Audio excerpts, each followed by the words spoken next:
500 grams of plain flour. We're going to use plain flour because it works just fine. You don't need that extra gluten for this one. So we have 500, and I'm going to put in some salt. Now I'm putting in a teaspoon of flaked salt, a little bit more possibly, and then I am going to add the oil, which is 20 grams of any oil you'd like to use.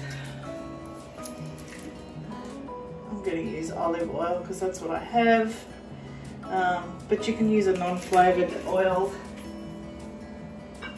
if you like. And then I'm going to put my lid on, and I'm going to go speed 6 for 3 seconds. This is just to make sure that the oil is all the way through.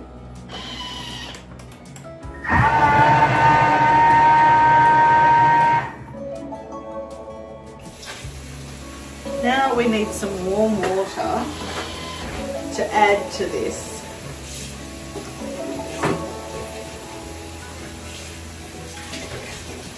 In the recipe I have said clear through, and what we mean by that as a pastry chef is that we want the whole mixture combined, and in this case, as soon as it starts coming off the sides of the bowl,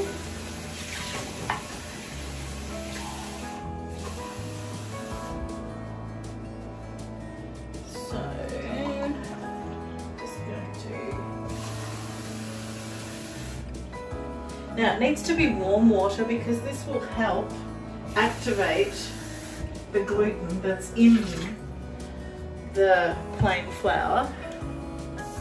So here we are going to, I'm just going to add 200 grams for now.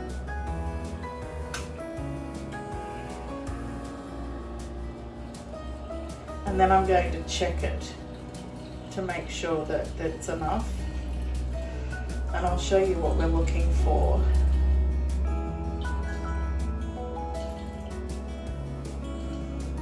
Okay.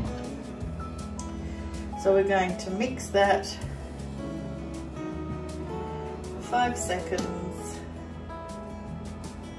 on speed 5.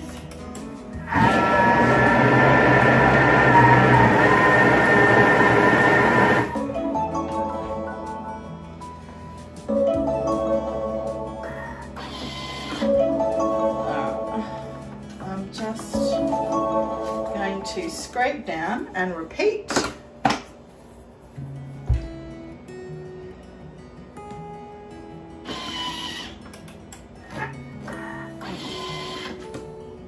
Actually, just going to show you what it looks like in the bowl. See that? It's all crumbly. Now, if you can bring it together and it feel like a dough, then that's enough. But I'm just going to add 50 grams more water, which was my first thought that it would need that much. And I'll show you what that looks like. So I'm going to repeat that now. I'm going to do 5 seconds on speed 5.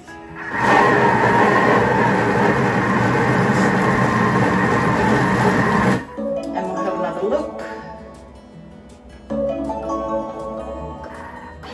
Alright, that's better. Okay, so this is what we want. See how it's coming away from the sides of the bowl? It's not all stuck and it's actually clumping together. It's quite soft. It's hard to explain what it really is, but As you can see, it's quite elastic, even though it's plain flour. So now what we're going to do is we're going to pop the lid back on and we're going to knead it. And for the Thermomix, we're going to knead it for 6 minutes. You'll see we're going to actually sit this dough in oil all day to have it relax. So we'll come back when this is finished.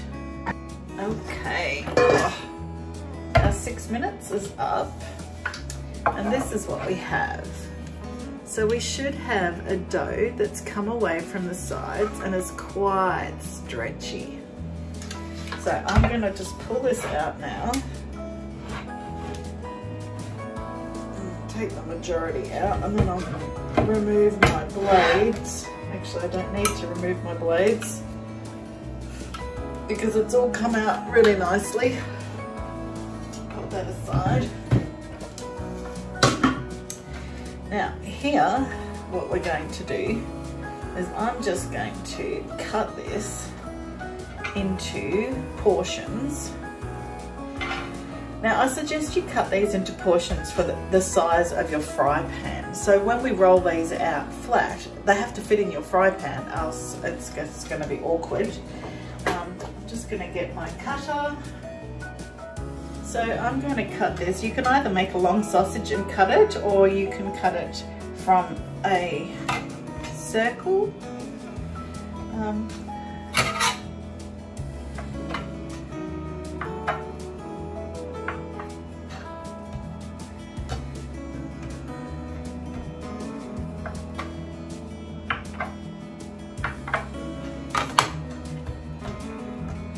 3, 4, 5, 6, 7, 8.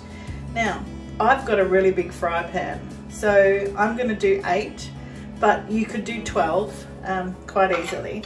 So now what we need to do is we need to roll these into balls. They should not be sticky at this stage.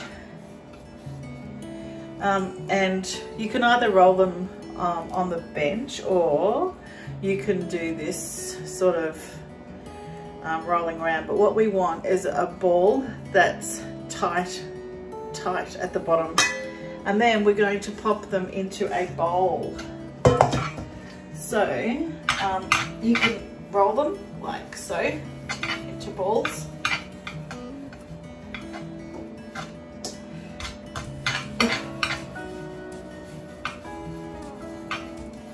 They don't have to be equal size, like especially if you've got kids and you want to make small ones and large ones.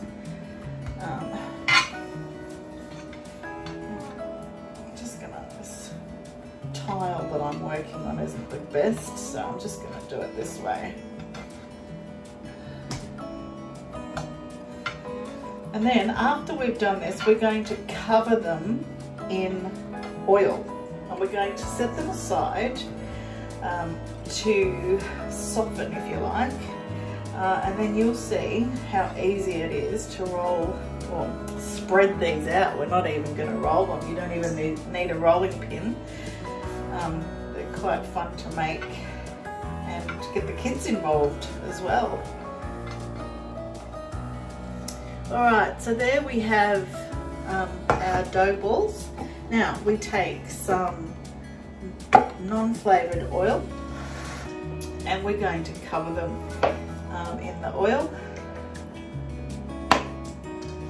If you use a bowl, not like this one but with straighter sides, you won't have to use as much oil, but I just want to make sure that you see what is happening here.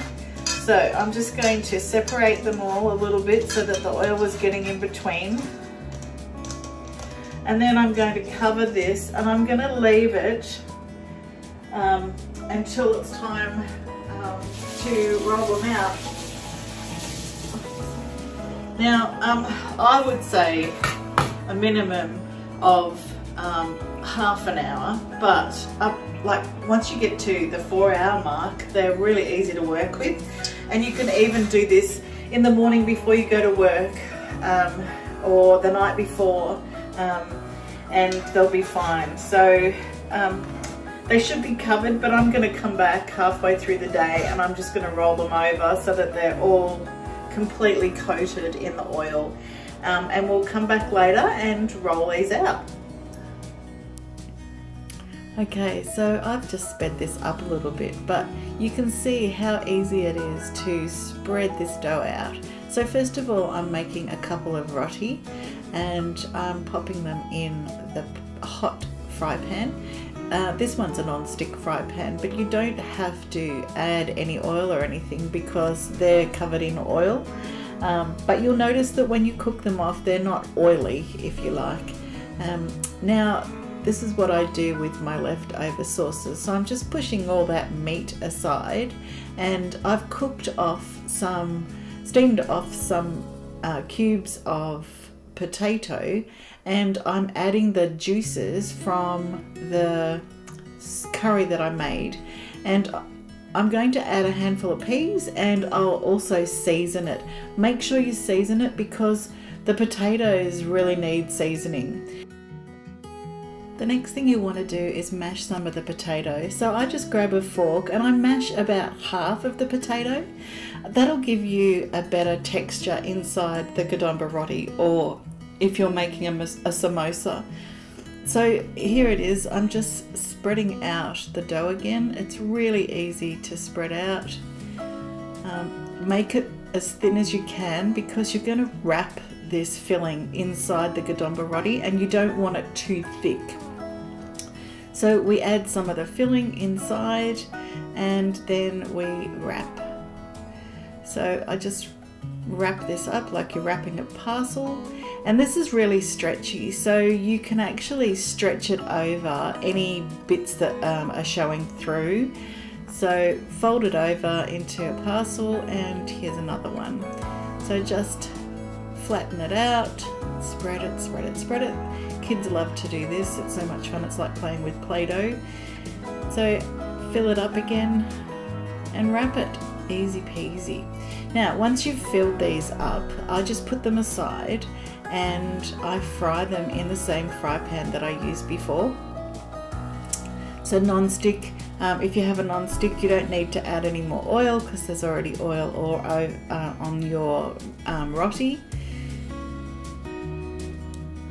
So with these, everything's already, the filling's already cooked.